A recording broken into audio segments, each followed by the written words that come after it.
perkarane iki. Yen ngono kowe arep belani karo bapakmu, mesti iki bapakku kowe. Iki, sirah iki padake. Kurang ajar. Iki bapakku kowe padake. Bapakku kuwi sing paling tak tresnani. Aku wis karo simbok ora patek tresna. Lho, sebabe apa? Arep tak ora gelem. Cah edan ora. Semar kok entuk widodari iki widodarine lamur apa ya? Kok nganti gelem karo Semar. Yen ngono kowe arep wani karo bapakmu, mesti tae wangi. Yen ngono kowe wani karo Begawan Durna, biyen wani saiki wani. Ucapmu kuwi lho sing kudu ditata. Sampeyan rene arep ngopo? Boyong bapakmu. Ah nek boyong ya perkarane karo Semar wae. Semar, nek kowe ora gelem tak boyong, kowe tak rubok paripeksa. Cukup. Rasa mlembar tekan kono-kono. Andane ora usah tekan kono-kono. Nek kowe arep duwe masalah karo Semar wae. Ning masalahmu saiki ora karo Semar. Kowe nyumbari wong Karang Kadempel. Karang Kadempel tak bumi angus. Lah iki masalahe nang kene iki. Iki ngembet kamu lho sak Karang Kadempel. Nek kowe arep bumi angus Karang Kadempel mungsuhe ora karo Semar. Ning iki ketua pemuda Karang Kadempel. Ning lantik dek kapan ora mangkat kok. Oh iya kok, ketua pemuda. Mula sapa sing arep ngobah-obah katentremaning Karang Kadempel? Aku sing ora trima. Nek kowe arep meksa karo Semar, Semar dipeksa, monggo. Nek kowe muni tak bumi angus Karang Kadempel, aku sing ora trima. Lho, nek ngono kowe wani karo Begawan Durna sing tak wedeni awamu.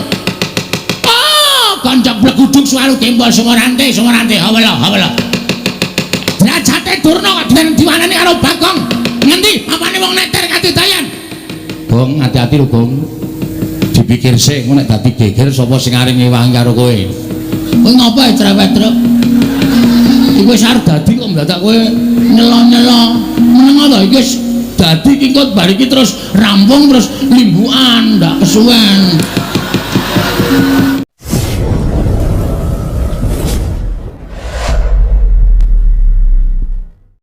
Mula praptakon ning Karang Kadempel iki Semar minangka pengawake Nalendra Ngastina, minangka utusane Nalendra Ngastina, aku kuwi pengen boyong karo kowe. Tulungana wong Ngastina, ngelingana. Yen to wong Ngastina kuwi nadan sing lenggahi minangka dadi Nalendra Negara Ngastina kuwi anak Prabu Duryudana, ning kowe kudu ngerti yen Ngastina kuwi rak darbeke para Pandhawa. Anak Prabu Duryudana kuwi mung dapur Ratu Wakil. Nggih. Ning nganti Ngastina kuwi iki mengko geger. Ngastina iki mengko rusak. Apa kowe ora melu ngrasake kelangan? Mula wektu dina iki, dina samengko aku diutus dening anak Prabu Duryudana supaya mboyong marang kowe lan wanti-wanti welingi anak Prabu Duryudana, Bapak Durna, Kakang Semar supados saged boten saged rawuh wonten ing Karang Kadempel. Upamiya Kakang Semar menika nyuwun liru menapa kemawon kedah dipun cekapi lan saged dipun udaneni tegesipun dipun paringaken dening Semar Badranaya. Lah iki kalodhanganmu Semar, kalodhangan tumrap kowe saya sugih, kowe saya duwe derajat pangkat, kowe saya kedunungan bondo donya. Liripun kok ngoten pangandika sampeyan. Lho, mesti nek ngono. Nek kowe gelem tak boyong ning negara Ngastina, kowe butuh apa-apa mesti ana sing nyukupi anak Prabu Duryudana. Monggo tak sawang Semar. Kowe wiwit suwita marang para Pandhawa, wiwit kowe ngabdi marang para Pandhawa tekan sprene iki kok omahmu blas ora ana undakane babar blas. Pendapamu ya wis ming kaya ngene iki, wondene bale wismamu ya wis ming kaya ngono kuwi. Tur kowe kuwi uripe ketok nggone katon sengsara banget. Mula dina iki ayo padha benake uripmu sarana kowe rawuh ning negara Ngastina. Kowe dadi srana Berating Sukerta sing tumanduk nang negara Ngastina, tur kowe uga bakal entuk brana picis derajat pangkat. Ngendikane anak Prabu Duryudana, Bapak Durna, Semar nyuwun pangkat napa? Badhe kula paringaken. Mula kowe men tekan Ngastina mengko ora mung dadi abdi, upama kowe pengen dadi tumenggung, mesti bakal diwenehi pangkat. Lho apa ora glelek? Kowe sowane negara Ngastina, mengko dirasake sik 3 dina, 4 dina, 5 dina. Nek jenak, nek kepenak nggon urip ning negara Ngastina, ora usah wedi karo anak-anakku Pandhawa. Anak-anakku Pandhawa mesti padha manut karo Begawan Durna. Omahmu iki dimbrukke. Omahmu iki dimbrukke. Kaya ngene iki nang Ngastina wis ora kanggo tak kandhani. Kaya ngene iki Astina minggo kayu bakar. Nggih. Dimbrokke terus mengko kowe tak yasake omah ning negara Ngastina. Nek perlu sanak-anakmu. Sanak-anakmu tak yasake kabeh. Mengko digawe perumahan Ponokawan. Sing pinggir dalan gedhe kuwi tak yasake omahmu, kowe njaluk tingkat pira bakal tak turuti. Mengko sing tengah tak gaweke omahe Gareng. Mengko sing nomor 3 tak gaweke omahe Petruk, ya apik-apik kabeh. Mengko sing kari dhewe tak yasake kandang kirik. Gong, arep yasake kandang kirik kowe. Asik. Lho. Kok malah asik to? Aku ora ngerti po, selama iki aku kan turu ro kirik. Oh, malah seneng to. Heeh, wis ora apa-apa. Aku dadi wong dikorbanke iki ra masalah kok, Tru. Dadi anak Semar dadi kari dhewe ya ming rekoso. Saiki arep dadi perumahan ya ming diasake kandang kiri, ora masalah, ora masalah. Kowe matur karo aku, Semar. Dadi kowe njaluk apa? Njaluk Brana Picis pirang miliar, pirang triliun dibayar kenceng. Anak Prabu Duryudana kuwi ratu ing sugih dhewe. Seprapat jagat bandane ora bakal kelong nek ming bayar karo kowe. Apa kowe njaluk diasake kereta kencana ing ditarik kuda cacahe 8. Mengko bakal diasake. Waton kowe gelem menyang negara Ngastina ora kita mung sedhela. Merga iki dadi kewajibaning Begawan Durna. Nggonku wis dipercaya dening anak Prabu Duryudana supaya mboyong marang kowe. Wektu dina iki kowe muta. Ayo tak boyong ning negara Ngastina. Mengko yen ora betah, kowe bali ora apa-apa. Bali ora apa-apa. Sing wigati wis rawuh ning negara Ngastina. Ning dene kowe engko betah, ya mampano ning Ngastina sateruse ora apa-apa. Njaluk pangkat apa bakal dituruti, njaluk Branda Prabaya Picis apa wae bakal dituruti. Wis cukup semono wae sing dadi aturku marang kowe Semar. Kowe meneh ana wangsulan karo Begawan Durna. Saguh apa ora? Nek saguh, matur nuwun. Dene ora perkarane apa, dasarmu apa aku tak ngerti. Nggih. Jane nek digagas kanthi gagasan lair napa sing mangendikake niku sapa sing ora kegut, sapa sing ora manut karo pangendika sampeyan. Ning nuwun sewu, nek cara batin kok geseh kalih angen-angen kula. Lho, geseh piye? Nuwun sewu penemban. Kabagyaning lair batin menika mboten diukur saking kakeng Brana Picis lan dhuwuring derajat pangkat, apike bali wisma lan menterenging titian menika mboten. Ning tumrap Semar, kula wit riyin tekan sakniki niku mapan teng mriki niku ati kula wis seneng. Nadyan napa-napa sarwa kekurangan, ning batin kula wis ngrasake kabagyan ingkang cukup tumrap urip kula. Mula nek sampeyan ajeng boyong karo Semar kok dadak mangiming-imingi Semar butuh derajat pangkat, Semar butuh duit, Semar butuh apa? Kula pun boten kegut kali derajat pangkat. Mula manggawe ukara liyane kuwi sampeyan supaya iso nglembuk atine Semar.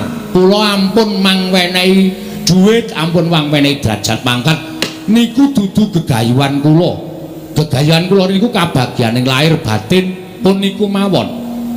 Harpa kula teng Ngastina kebekan Brana Picis, omah kula apik, titian kula apik, ning nek batin kula ora tentrem, cepak modare. Ning nadyan kula mapan teng Karangkadempel, apa-apa sarwa kurang, paribasan mangan sedina ping 3 durung kantenan iso ajeg. Ning nek ati kula seneng, wong seneng atine niku nyurung dateng kebagas kewarasan awake. Mula kula nyuwun pangapunten nek sampeyan pamer perkara Brana Picis, kula ora iso kegut penemban, nyuwun pangapunten. Lah terus kowe njaluk apa? Aku tak takon karo kowe. Kowe njaluk apa? Nek kowe njaluk apa wae sakliyane derajat pangkat Brana Picis, matura. Mengko aku sing ngatur marang anak Prabu Duryudana supaya ngleksanane apa kang dadi panjalukmu ing mengkono kowe iso sowan ning negara Ngastina. Nek kula matur mboten gerah penggalih. Ora. Nek kula ngomong mboten sakit penggalihe, ora arep lara. Kula gelem sowan teng Karangkadempel utawa teng negari Ngastina diboyong sinuwun Duryudana lumantar ndara penemban Durna saguh. Wong nyatane kula niku urip mboten bedak-bedake. Ngamarta ya Ngastina, Ngastina ya Ngamarta. Sapa sing butuh karo Semar, kula mesti nderek, kula mesti manut. Ning siji waton Ngastina niku resik, Ngastina niku lemah sing becik, papan sing suci tegesipun nek Ngastina mriku tesih kathah priyantun sing watake angkara budine Candala. Nuwun sewu, kula wedi nek kelepetan tumindak sing elek.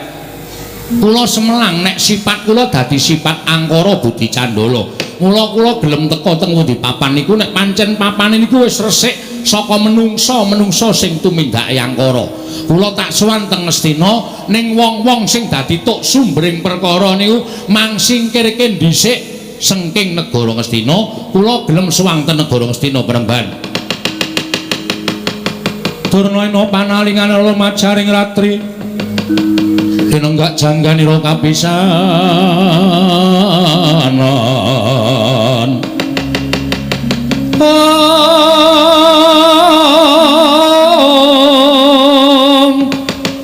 Aneng prang Bratayuda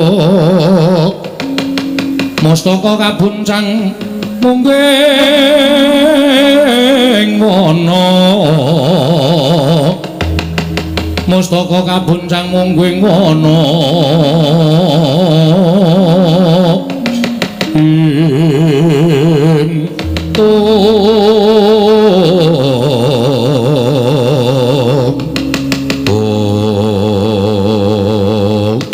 kandha blekutu suaru gembol semorante hawela ketoke omonganmu ki seklimah, ketoke omonganmu ki mung sithik ning janjane nyocok ning ati Semar.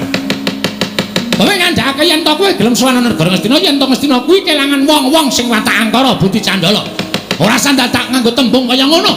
Gumuken wae Begawan Durna lan kabeh Sentana Ngastina kuwi sing tok anggap wong watak angkara budi Candala. Oh, Semar Badranaya. Apa rumasamu kowe iki derajate padha karo Begawan Durna? Kowe iki derajate men batur gedhi bal 17. Kowe iki mung wong kere, kowe iki mung wong elek, kowe iki mung ponokawan. Lah kok kowe drangep-drangep ucapmu? Wani ngucap sapenake dhewe. Yen ngono cetha banget, ketok banget nggonmu kepengin nyingkirke wong-wong Ngastina kaya ta Durna, Sentuni lan sak piturute supaya lunga saka negara Ngastina. Yen Durna, Sentuni lan kabeh Sentana Ngastina wis padha resik lunga saka negara Ngastina, kowe lagi gelem prapta nang negara Ngastina. Wah, lah kok kaya ngono kahananmu Semar. Yen pancen kaya mengkono tegese kowe ngiyas karo Begawan Durna, kowe ngilani karo Begawan Durna. Yen nganti aku ora kelakon boyong marang kowe, apa kelakon aku sowan nang istana anak Prabu Duryudana bakal dilukanan dening anak Prabu Ngastina. Semar, saiki kene ora sakekan gunung tanpa guna. Wase kowe gelem apa ora? Kula gelem ning syarate niku mau. Syarate niku wau nek sampeyan iso ngudaneni kula tak sowan teng negara Ngastina, mboten usah ngangge napa-napa. Ora usah dipethuk, ora usah didabyang, ora usah ditandu. Kula tak mlaku sekengkara kadempel tekan negara Ngastina. Ning nggih niku wau Ngastina kudu resik saka wong-wong sing angkara murka, wong-wong sing tumindake Candala budine angkara. Niku mawon panjaluk kula. Oh, nek ngono cetha cekak gampange kowe ora gelem sowan negara Ngastina. Yen to Durna lan kabeh Sentana Ngastina isih mapan negara Ngastina, manut sampeyan lingarani. Apa kelakon kowe tak rubah paripeksa? Premban, sampeyan iku pendhita lho, aja sok ngrudo paripeksa karo sak sesamane urip. Mengke ndak ora prayoga. Ora sandhake ngono tanpa guna. Ora gelem sowan negara Ngastina. Ora mung kowe sing tak katutke dosane, ning karang kadempel tak bumi angus legane atiku.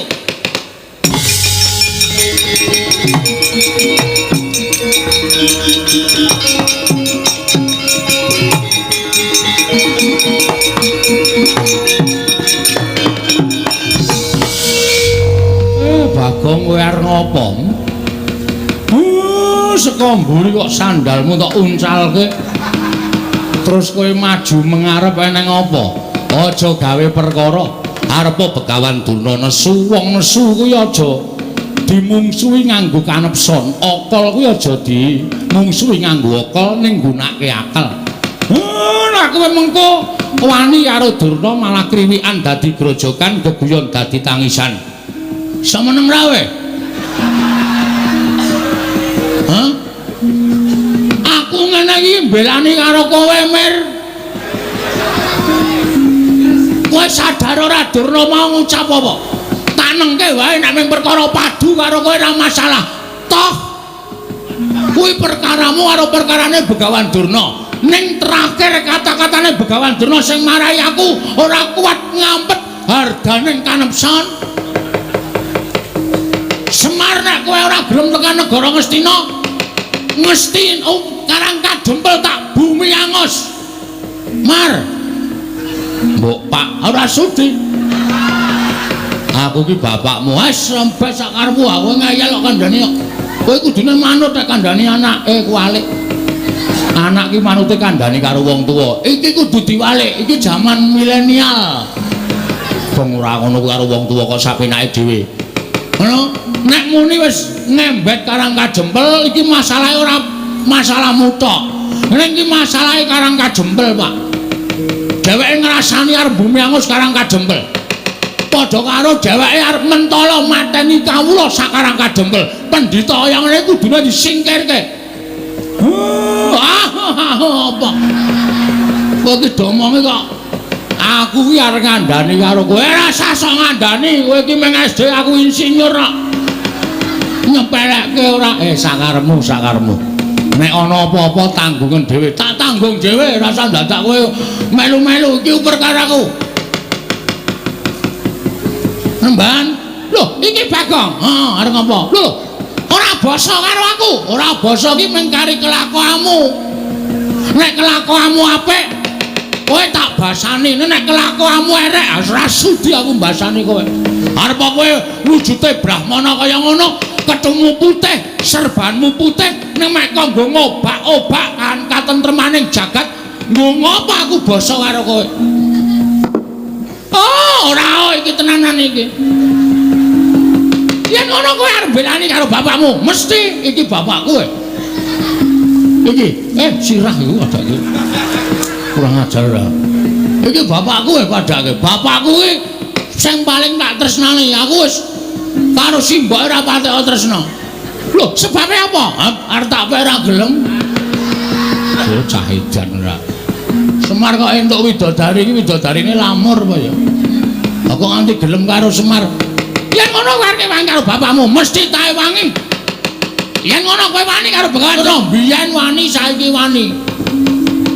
Ucapku kuwi lho sing kudu ditata. Sampeyan rene arep ngopo? Boyong bapakmu. Nek boyong ya perkarane karo Semar wae. Semar, nek kowe ora gelem tak boyong, kowe tak rubok paripeksa. Cukup. Rasa mlembar tekan kono-kono. Andane ora usah tekan kono-kono. Nek kowe arep duwe masalah karo Semar wae. Ning masalahmu saiki ora karo Semar. Kowe nyumbari wong Karangkajempel. Karangkajempel tak bumi angus. Lah iki masalahe nang kene iki. Iki ngembet kawula sak Karangkajempel. Nek kowe arep bumi angus Karangkajempel, mungsuhe ora karo Semar. Ning iki ketua pemuda Karangkajempel. Ling lantik dek kapan ora mangkat kok. Oh iya, ketua pemuda. Mula sapa sing arep ngobak-obak katentremaning Karangkajempel? Aku sing ora trima. Nek kowe arep meksa karo Semar, Semar dipeksa, monggo. Nek kowe muni tak bumi angus Karangkajempel, aku sing ora trima. Lho, nek ngono kowe wani karo Begawan Durna sing tak wedeni awakmu. Kancak bleguduk suaru kembal sumorante. Hawala. Derajate Durna kok diwaneni karo Bagong. Ngendi apane wong neter kadidayan? Gong, hati-hati lho, Gong. Dipikir sik, nek dadi geger sapa sing arep ngewangi karo kowe. Kowe ngopo cerewet truk? Iki wis arep dadi kok mendadak kowe nyelo-nyelo. Meneng to iki wis dadi kingkut bar iki terus rampung terus limbukan ndak kesuwen. Ngendi namane wong Bantayuda? Iki. Blabar waja kenteng kawan. Ayo dijajal. Durna apa Bagong sing tekani pati? Metu njaba. Kene marganing patimu. Piye? Metu njaba kene marganing patimu. Arep ngopo ayo? Tak totok sirahmu ora. Metu njaba jelas mati. Nek metu jero jelas urip. Rumangsane ora wong kok kata-katane ora iso digagas lho. Lho nek ngono kowe wani karo Begawan Durna wani, metu njaba ayo. Kowe karo aku, apa sapa sing tekani wajah? Metu njaba lan tututi Begawan Durna.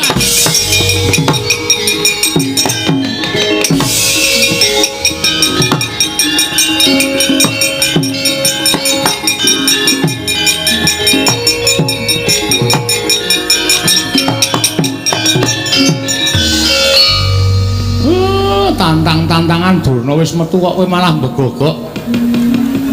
Ora Bagong, lah kok kowe iki nantang Begawan Durna. Durnane wis metu kok kowe sing nang kene. Aku lho mung nantang tok e. Lah sing mandang sapa? Ya mbok. Caitan to kae ngene. Kae masalah to sing arep mandang sapa? Truk. Kowe iki ora luwih gagah saka aku to? Heeh. Ngapa kowe iki ora gelem temandang? Lah aku ora nantang kok. Sing nantangke aku. Sing temandang kowe. Wah, Bagong. Nun. Apa wis tok pikir kowe wani karo Durna bapakku? Wis, anumpun. Kowe ngerti Durna iki sapa? Pendhita saka lima. Dudu kuwi. Durna karo aku iki pernah apa? Murid karo guru. Aku nganggep Durna bapakku kuwi kaya apa? Kaya bapak dhewe. Kenapa apa kowe wani karo Durna padha karo wani karo Werkudara? Sing kebangetan iki sampean. Sampeyan kok gelem dadi anake Durna? Wis aku tak takon, rupane Durna kaya ngono kok anak-anak kaya sampean baguse ra jamak-jamak. Wong sementen iki mboten percaya. Durna sing menehi banyu suci Perwitasari. Salah. Salah. Sampeyan niku jane mbiyen dijlomprongke karo Begawan Durna kon jegur segara. Jane sampeyan niku mung dikrenah patine ning mergo sampeyan niku percaya karo Durna nganti entuk banyu suci Perwitasari. Durna ora dadi jalaran sampeyan entuk banyu suci Perwitasari. Oh. Kok ngono kok Durna bapakku. Bapak saka ngendi? Kowe tak anggap bapakku. Salah sampeyan niku kleru. Sing maringi banyu suci Perwitasari niku Sang Ruci Bathara, ya Sang Dewa Ruci, dudu kok Durna. Nek Durna duduke ning tengah segara. Niku jane niate ora nduduke banyu suci, mateni sampeyan, men sampeyan ngrekoso teng tengah segara sing aja-aja patih sengkuni. Kok kowe ngerti? Aku domongi dalange kok. Ngeyel ora. Kula ngerti le rembugan teng jero kotak. Sampeyan ra krungu, sampeyan teng dhuwur dhewe kok. Kula teng isor jejer do teng glenik nika. Bagong iki omong wakon jeblak cangkeme. Cangkem kowe. Lho. Bapak sampeyan niku Prabu Pandu Pramuka. Pandu Dewayana. Pandu Dewayana. Pun teng swarga mriku aja sok ganti-ganti bapak. Apa Dewi Kunti gelem jodoke Durna? Wah, cangkemmu. Mrene kecek ndasmu modar. Gong, wis Gong. Dadi masalah lho. Wong kok arep menangi dhewe. Anggere kalah kata-kata rene gecek. Apa kuwi? Aku ya kalah nek digecek ya, Tru. Aku mung cilik kono gedhe kok. Coba aku iso gedhe. Gecek genti. Wah, edan wae wis ngerti iki Bagong Edan. Bagong Edan wis suwe. Ampun dajal gedhe, Gong. Engko siyaene. Anggere esuk wae gedhe dhewe aku. Oh iya. Ampun Den, niki anak kula. Tur nek kula gagas nggih Durna niku ya kleru. Sampeyan ampun belani wong kleru. Kandhane mir. Sapenake dhewe ora. Apa-apa wakar diklerokke. Nek mboyong Semar, mboyong ora apa-apa. Ning nek sampeyan minangka dadi putra bumi Karangkadempel, lahir teng Karangkadempel, nek ana wong ngrasani Karangkadempel tak bumi angus, sapa sing ora merkitik? Niki bumi utah getih kowe arep dienggo macem-macem. Werkudara, apa? Tak pikir-pikir bener Bagong. Yen kowe mbelani Durna tegese kowe kleru. Arep kuwi gurumu. Ning Durna pancen luput ngene ngucapake. Ngene bakal gawe bumi angus Karangkadempel. Sapa sing ora merkitik yen to dilairake ning Karangkadempel, urip ning Karangkadempel, seger ngombe banyu Karangkadempel, arep mangan wulu-wetu Karangkadempel. Kok bumi kelahirane arep di bumi angus karo wong liya kuwi tegese wong sing ora merkitik atine, ora lara atine, tegese ora tresna karo bumi kelahirane. Wah, ngrungokke kowe. Oh, apa-apa kok Durna bapakku arep tak belani. Kok Ndara Janaka kowe ora ngendika apa-apa kok. Padahal Ndara Janaka diparingi pusaka karo Durna pirang-pirang. Nggih to, Den? Iya. Sampeyan diparingi ali-ali ampal nggih to? Iya. Ora nesu kok kono mung entuk banyu suci Perwitasari kowe. Sapa wani Durna Laida? Kanjur arep gleleng. Mbok didak njajal. Aku didak Semar nesu ya Pak ya. Embuk lho. Wes iki ora ana sing komplot babar blas iki. Aku ki jenan tenan truk ya ora apa-apa ya. Kowe marahi kok rumangsan. Den, napa sing dikandhake anak kula niku bener. Napa sing dikandhake anak kula niku landesan bebener. Mula sampeyan ampun nganti pisan-pisan sampeyan nyalahke Bagong. Bagong niku mbelani bapakne, mbelani bumi kelairane. Enten napa-napa Bagong ya melu ngrasake nek Karang Kadempel nganti di bumi angus tenan karo Durna. Napa sampeyan ora mesakake kawula sak Karang Kadempel? Napa sampeyan mboten prihatin nimulpi Karang Kadempel diosak asik karo Begawan Durna? Werkudara. Nggih. Apa sing ngendikake dening Kyai Semar mau bener? Lah, kandhani Yayan. Apa sing dikandhake karo Kakang Semar mau bener? Mula aja tok belani karo Durna. Wah, yo. Ya piye? Ya wis, aku manut. Ning janji ana sing njotosi Durna bapakku aja takon dosa, tetep dadi mungsuhe Werkudara. Piye kok? Sapa sing njotosi Durna dadi mungsuhe Werkudara? Nglimpe to. Durna bingkem, heeh. Seret nang nggon sepi tutuki pukul besi sirahe. Kowe anarkis banget yo, gemes aku. Nang ndi arep ketekan Durna mesti geger, nang ndi arep ketekan Durna mesti kisruh. Rumangsaku ora. Lah kae piye Begawan Durna wis metu ning jaba. Sapa sing arep nandingi? Rawe rantas marang-marang tak putunge, Pak. Wes bapak hati-hati.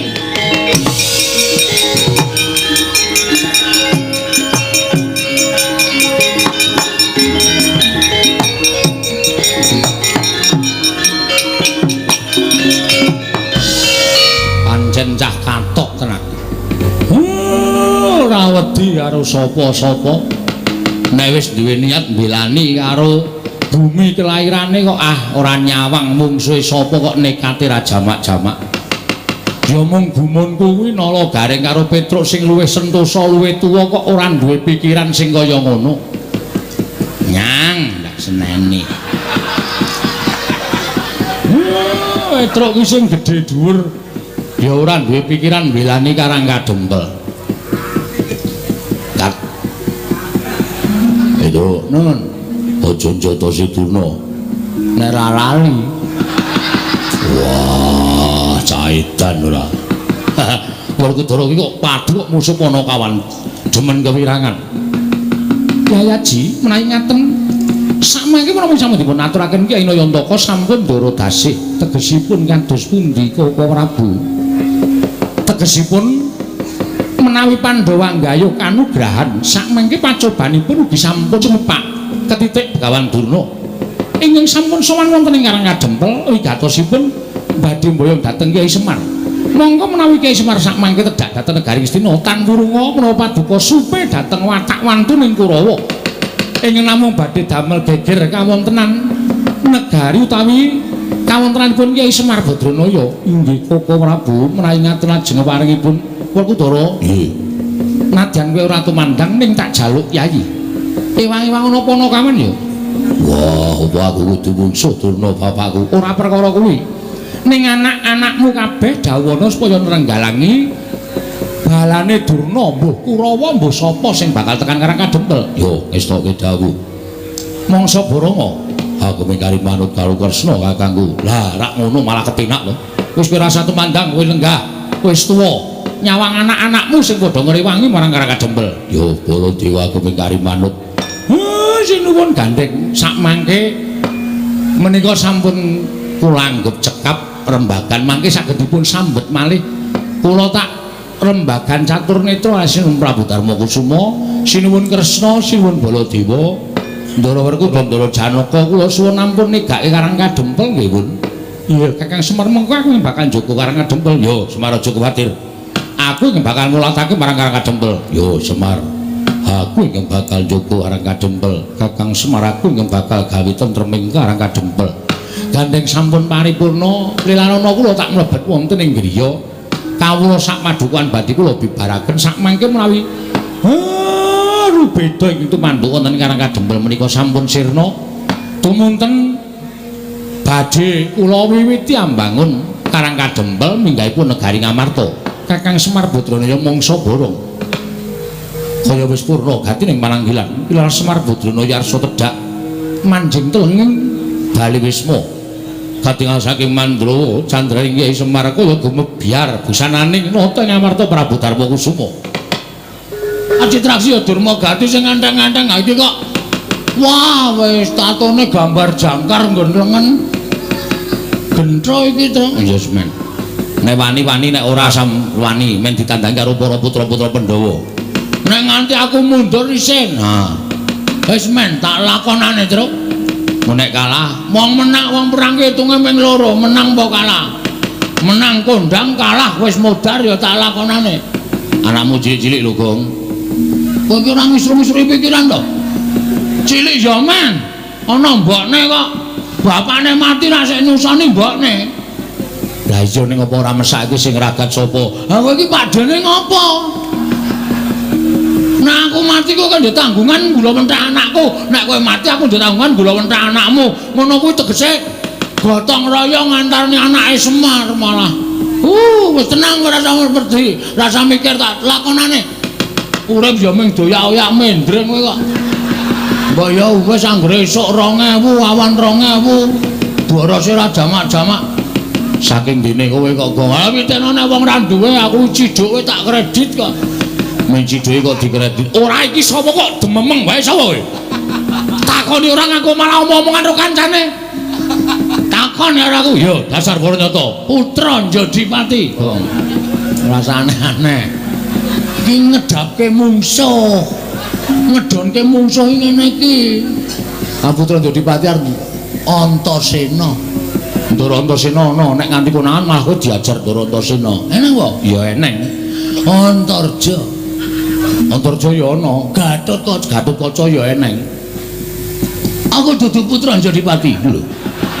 Iki mulak-malik iki piye? Senopati Ndarawati, Ndara Sencaki ya ana. Alah sing ora ana sapa? Bakasan. Aku putra Madukara. Wah nek anak Madukara iki pirang-pirang. Ndara Abimanyu ora ana. Oke, tak ngaku lho. Satreng Tanjung Anom Raden Abimanyu. Wah. Abimanyu. Aku wis tau ngerti nadyan liwat gambar. Abimanyu iki japure ora kaya kowe. Aduh, ya wis ganti. Ku jeneng kok gonta-ganti ora, Ndeng, aku bature. Aku Bagong. Ah, iki sing kandhake Begawan Durna mau. Durna muni piye? Jarine nggone bakal mboyong karo Semar Badranaya di wangsuli karo anake Semar sing ragil jenenge Bagong. Wah, kowe to Bagong. Ah, dasar Purnata. Piye gleleng ora? Iki Bagong. Sing buri sapa? Iki kakangku, Petruk. Kakangku meneh jenenge Gareng. Telu kuwi ra iso disangga entek. Kowe sapa? Aku keseting Sang Prabu Jayeng Sekti saka ing Pageralun. Lho, Jayeng Sekti iki sapa meneh, Truk? Mbok. Mesti seswane Durna kuwi. Heeh, mestine. Kowe anak buahe Jayeng Sekti. Yo, dasar Purnata. Jenengmu sapa? Sumbang Surajigja. Wah, cah pelit lho. Cah pelit piye? Sumbang Surajigja ora nyumbang ora apa-apa. Buapure Bagong ora. Areng apa kowe? Goleki sing jeneng Bagong sing nantang karo Begawan Durna. Kowe mepalangi Begawan Durna ning boyong karo Semar Badranaya. Apa wis kandel kulitmu wis 100 balungmu? Ya urung, aku urung atos balungku urung kandel kulitmu. Sing penting wong gelut ki hitungane ming wani kok, Mas. Aku wani, kowe wani, rampung ngono rasa dadak ngetes atos balungku apa kulit-kulitku rasah kesuwen. Kowe wani, aku wani. Lho, kowe wani karo aku. Sing tak wedeni apamu? Minggir lho. Ya. Mundak kedupak aku. Oh ya. Wis aku wis pencak medeni lho. Wani, sing tak wedeni apamu? Ora minggat suarep aku. Kramasi epek-epek. Sik, aku esuk mau wis kramas. Lho, tegese kramasi epek-epek iki tak ngramasi sirahmu langgo gateng sirahmu. Weh lah penyakit ke Sumbang Surajiksa. Ora ngerti kridane Bagong. Belum tahu apa kridane Bagong. Bagong ki sapa? Aku ki anak Semar. Semar ki sapa? Semar ki dewa Ngejawantah. Kae Sang Hyang Ismanta. Ismaya, ha? Ismaya. Ismanta apa Ismaya? Ismaya. Ismanta itu tukang cukur ya, Tru? Heeh. Ismaya. Heeh, Ismaya kae kakangane Bathara Guru. Semar ki menehi aku Aji Jaya Kawijayan tinatah mendhat Jinala Menter. Ning Semar weling karo Bagong. Kowe tak newehi kekuatan tak nehi Aji Jaya Kawijayan, Gong. Ning aja tanggo sewiyah-wiyah. Nggonen nek dalam waktu kamu memang apa kowe? Berhak menggunakan utawa kepepet. Ha iki masalahe bengi iki aku wis kepepet. Lho, sum sapa? Jenengmu sapa? Sumbang Surajiksa. Kon ngundang sapa nek ora sum? Ya wis sakarepmu. Aku kepepet. Kowe nantang karo Bagong sawangan iki epek-epekku iki. Lho, epek-epekmu ngopo? Iki nek nganti engko malih abang. Tak tebake diadamu ora jemblong tekan geger, aja diundang Bagong. Aku ra wedi. Aduh. Cilaka iki. Ngapusi ora sukses iki. Apa anggapmu aku wedi karo tanganmu? Aku ora wedi. Ayo cobanen.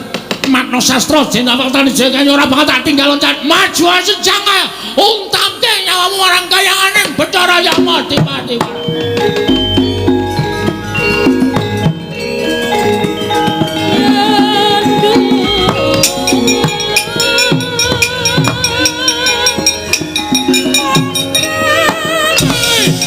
Biar kowe. Wes. Juan.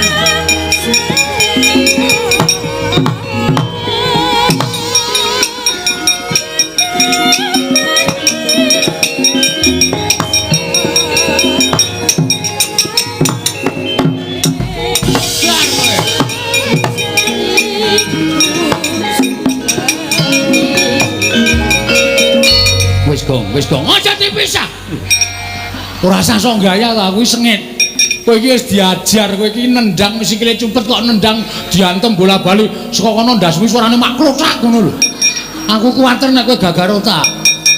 Ora aja dipisah lho, ora usah aleman. Iki ana nderek Sencaki. Sapa? Ndoro Sencaki. Ana apa wong iki? Ana. Piye Bagong? Menjoto ronggon. Menjoto ronggon ya niki pun mlendrong loro niki. Diantil karo anak buah Durna jenenge Sumbang Surajiksa. Iki lho tak tandangane. Mbok ngono. Ora mung do wedangan wae. Kene nyambut gawe piyai-piyai do lenggan. Mangkat. Yo Bagong. Ha ngono.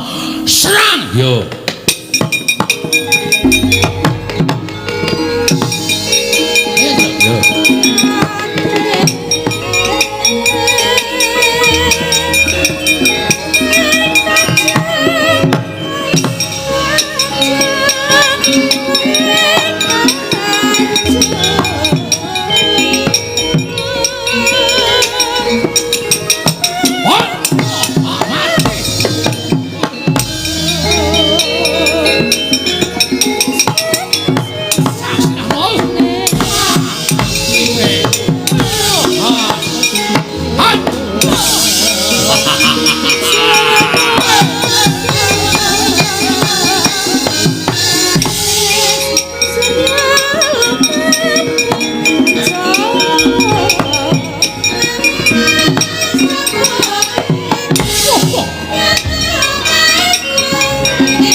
Sadang.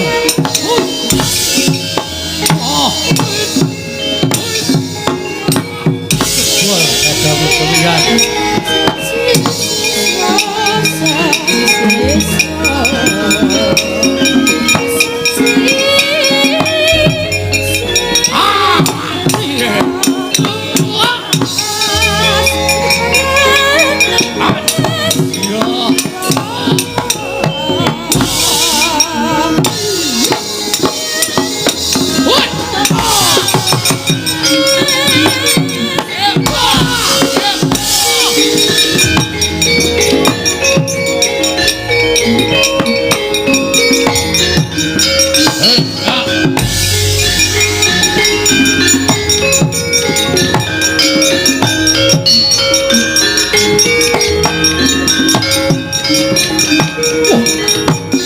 Wah, sapa iki?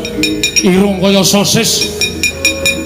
Petruk kantong bolong anake Semar. Wah! Ayo bapakmu boyong nang Ngastina.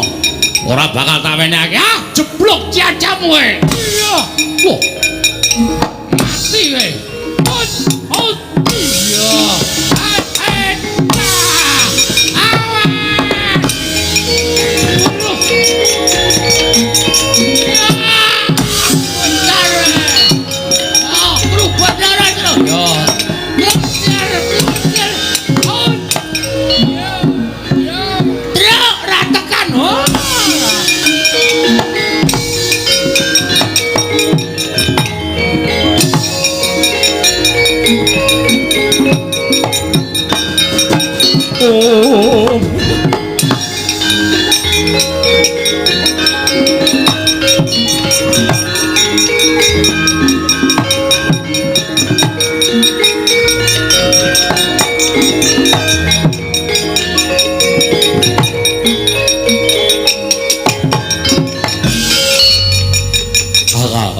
Kenapa kaya?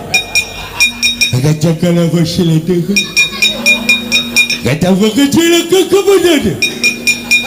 Betul, non. Mungsuhmu ini. Dah pripun? Ini. Katik begila sabar ini apa? Mumet. Iya lah. Agak tak boleh tu. Segala kita sama ni.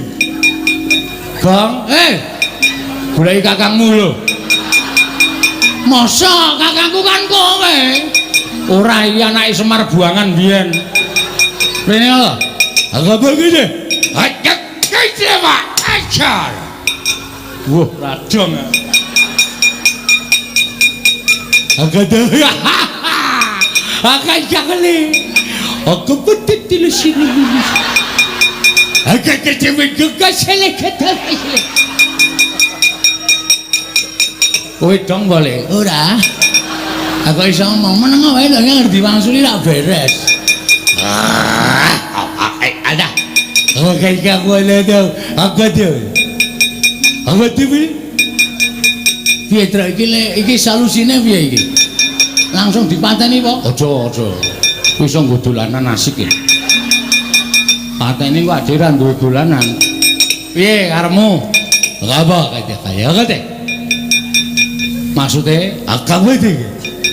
iso nulis ora? Nulis. Akate. Oh, akate iki iso, Gong. Akate iki iso. Ha, iso nulis ora? Akate. Ah, iso ta. Iso kuwi artine iso. Akate. Tuh, nulis karepmu piye? Akate. Akate itu kecil masih. Akate. Oh, alah. Jenengmu sapa? Hai tahu. Oh iya, aku Petruk. Aku. Lalu kali kecil kelumpuk. Kerupuk dengkulmu melocot ya. Petruk. Kata. Akate macam kata dia. Akate. Aku bude akate. Tulis. Kata begini. Iya. Aku Bagong. Aku lewat Bagong. Rada jelas saiki rada jelas. sirmu aku wadah sawala kata kebaya kata bisa sebari tidak pakai puyer watra ora isih kuat aku isih kuat apa sih ketek kembali nanti lah apa aja tulis ada buku di mana oh oke banget ngerti deh ini agak ada baik ada apa sih kita akan terjadi kita kita kemetik monggo ngono dadi dolanan saake ya kok wah pesone apik iki Truk aja dijukuk kuwi nggone wong mati kuwalat wong mati ki ora krasa apa-apa kok kuwalat jukuk sungguh mbleh wedhus lah iya baja putih jarike bathik Truk aja to Gong iki ora malingan ngono kok ora apa-apa wong mati ki ora krasa kok copot jarike waduh klambine iki iso nggo jaket nek turu Truk ayo wis lumayan entuk-entukan ben copot nggo cilekke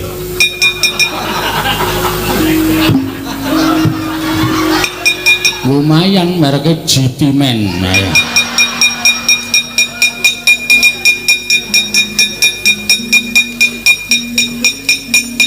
wedan ngendis ora diturai apa-apa oh dan bocah-bocahane do wah ketok banget nih awitene aku mengentuk kuwi kok iki wangune ratune nggawa mbako apa kuwi butah kuwi tak jukuke Pak dilinteng gah tenan disumet cepete rajamak-jamak brongo cangkemmu mesti ayo sapa sing arep ganggu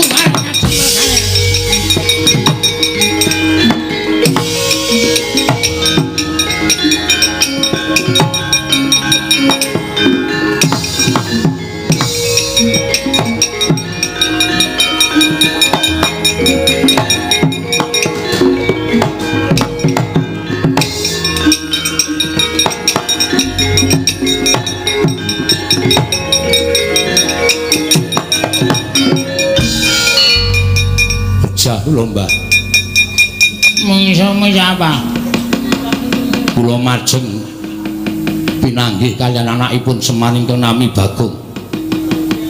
Bagong kula ajar Bagong ical wonten satriya kantet ngiyayat bringose ngulur geni tumpangi kuping kiwa tengen satriyanipun namung alit ning tangane atose rajamak-jamak oh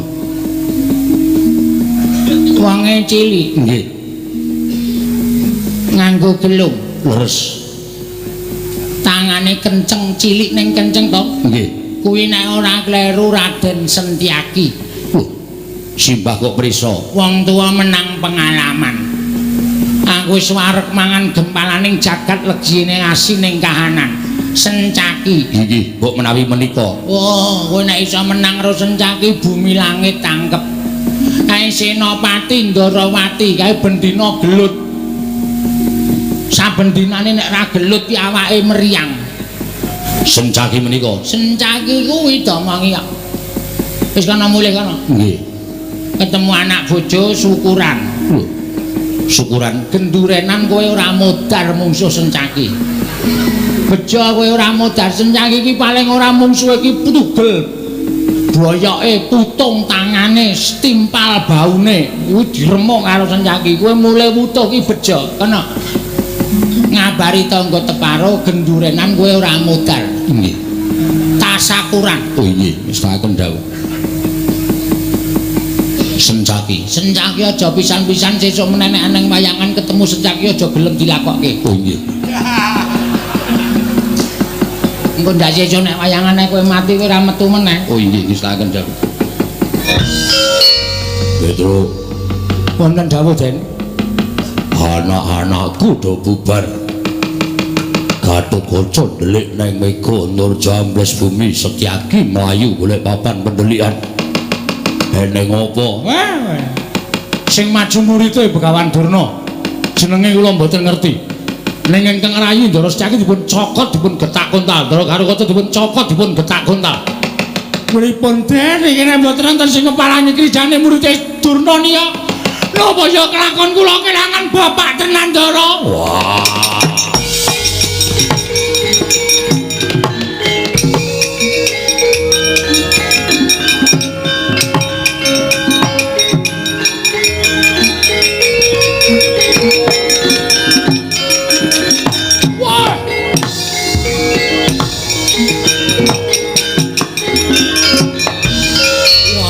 Wong gagah Werkudara sapa siswaning Begawan Durna Prabu Jayeng Sekti.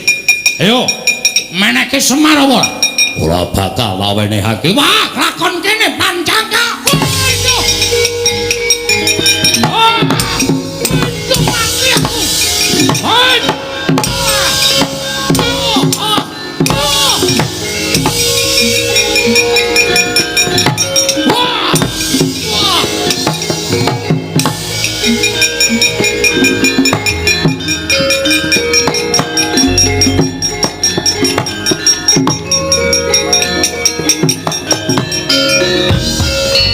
Maning jajaran sukaraning bawana wangina karo Prabu Jayeng Sekti.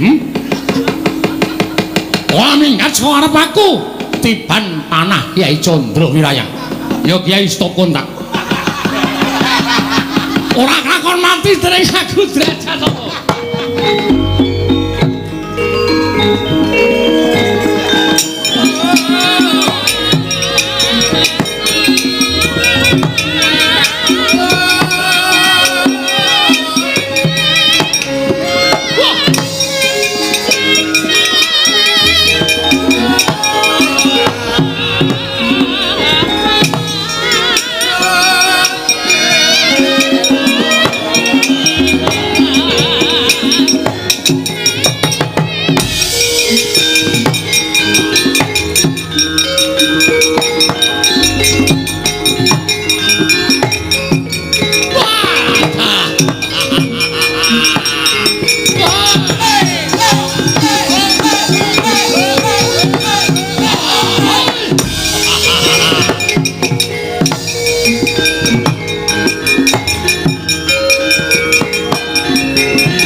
Sasat ora ana sing ngimbangi marang kadedaning Raden Werkudara nanging kena pusakaku Kyai Candra Wirayang ora nggletak apa dianggep aku ora iso ngalahke karo kowe.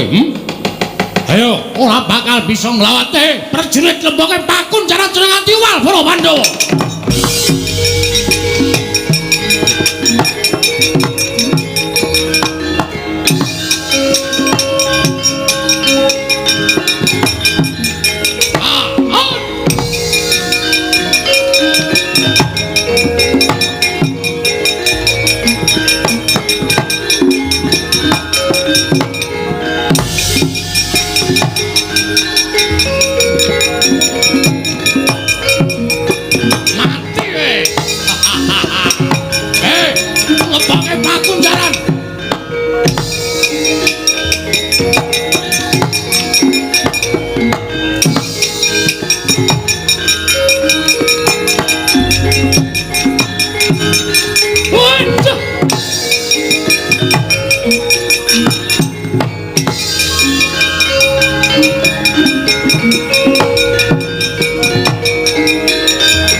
Truk melayu-melayu eneng apa? Ngaturaken driwasan Ndara. Nek kula matur napa Ndara mboten kejut penggalipun mboten kaget. Kowe arep matur apa Petruk? Katon gugup.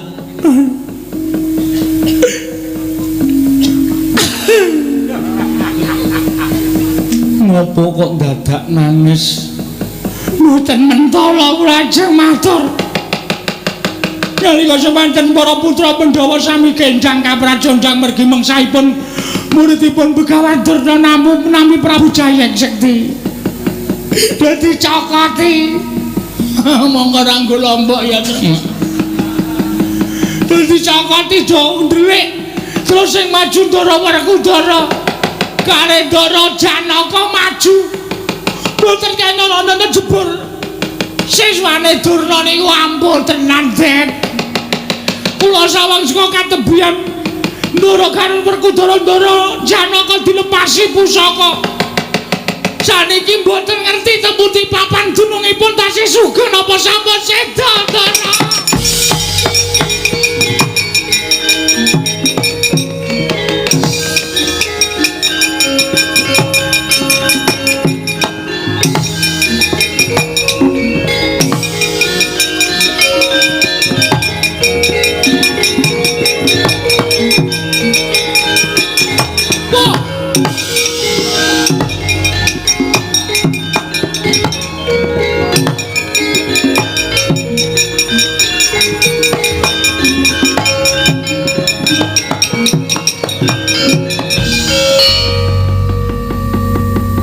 Sewu sinuwun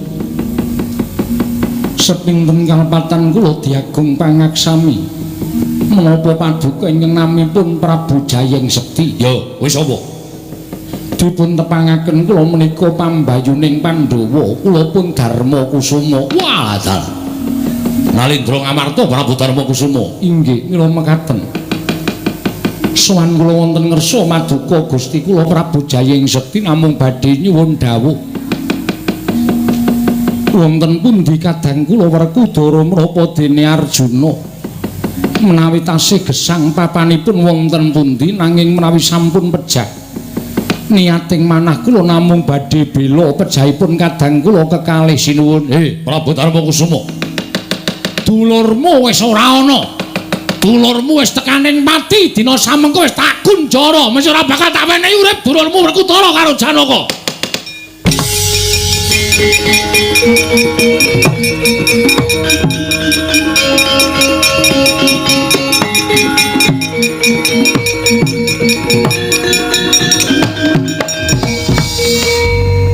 Gusti kula sesemban kula ngaturaken panuwun ingkang tanpa pepindhan dene paduka ingkang sampun saged nyuwargakaken dhateng Arjuna menapa dene Werkudara.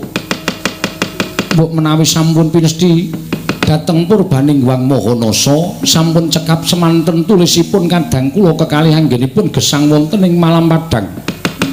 Malah sak mangke sampun ngantos kadang kula kewala ingkang dipun sampurnakaken mugi keparenging galih kula badhe nderek nyuwun tulung dhateng paduka sinuwun Prabu Jayeng Sekti keparenga amurba masesa dhateng gesang kula.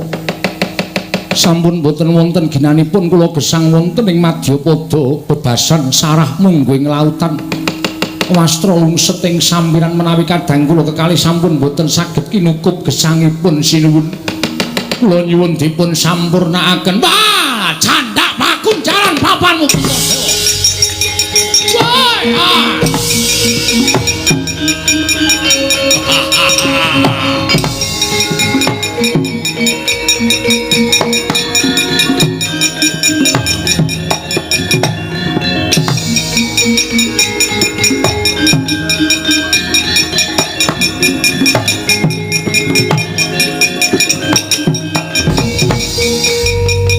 Bagong eneng apa? Eneng apa Bagong piye kahananing peperangan?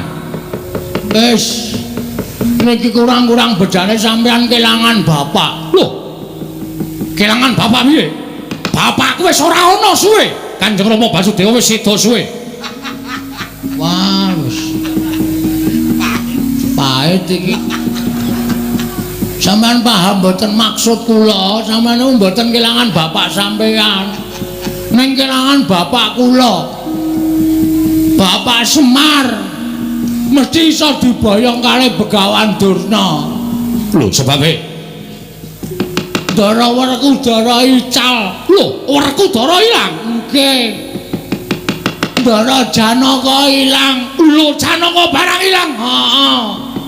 Terus sing terakhir Prabu Puntadewa ilang. Lho Puntadewa ya ilang. Heeh. Meng bengok-bengok sak. Ora gek temandang aku wae iso nek piye.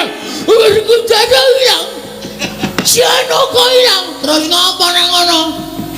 Mbok ya temandang jemangkah kaya biasane kae. Nek dilapori apa-apa terus mana maning jajaran ana wong manusane glendeng nang kono. Mana Baladewa? Kamu meneng wae ngapa kowe? Ati wis ora ana gunane lek ku laporan. Nek sampean meneng wae, wah panus maning jajaran. Nah iki mulai iki. Anggres ngarep ngeleti salep lho. Salep apa? Anggere muni panumaning salep jajalanat ngono iki. Mesti nesu wah, nggugu karepe dhewe. Wah, panos maning jajalan iblis lanate. Jayang Sekti mungsuhe Baladewa.